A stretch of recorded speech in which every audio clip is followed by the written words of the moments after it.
Nepangkeun nami abdi Diana Septiani, kelas 10-8.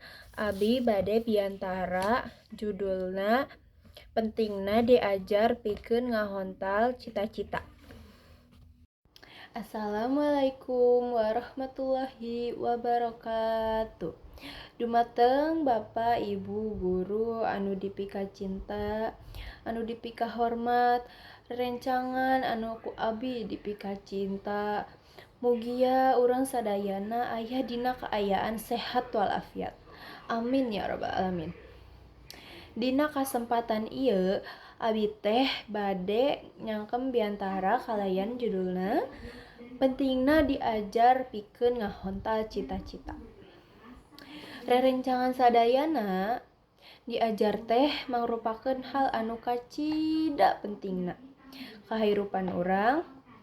Tanpa ilmu urang bakal hese ngalangkah, hese bersaing, jeung hese ngahontal impian anu dipika hayang. Dina zaman kiwari urang hirup dina dunya anu terus maju tur pinuh ku tantangan. Teknologi beuki maju, lalabuhna informasi beuki gampang, sareng saingan pikeun ngahontal kasuksesan oge beuki ketat. Ku kituna urang teu tiasa ngan saukur cicing nyaksian batur maju, sedangkeun urang taya usaha pikeun ningkatkeun diri.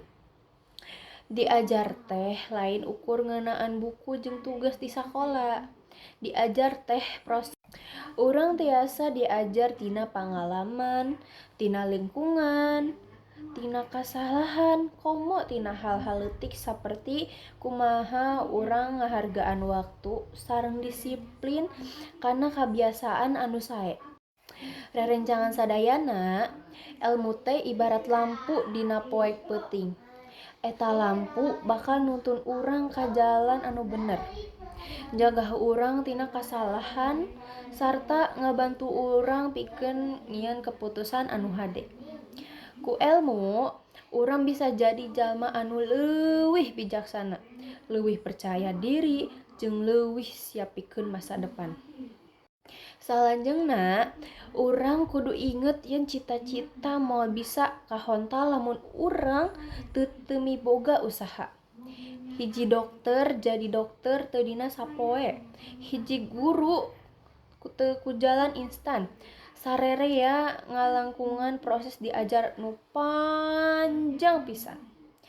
Aya kasusah tapi maranehna teu nyerah. Urang oge kedah ngahontal waktu. Waktu teh ibarat pedang lamun urang teu bisa ngamangpaatkeunna. Waktu anu bakal motong mimpi arurang. Ayeuna urang masih keneh SMA. Ieu teh tahap anu paling penting pikeun ngawangun dasar ilmu.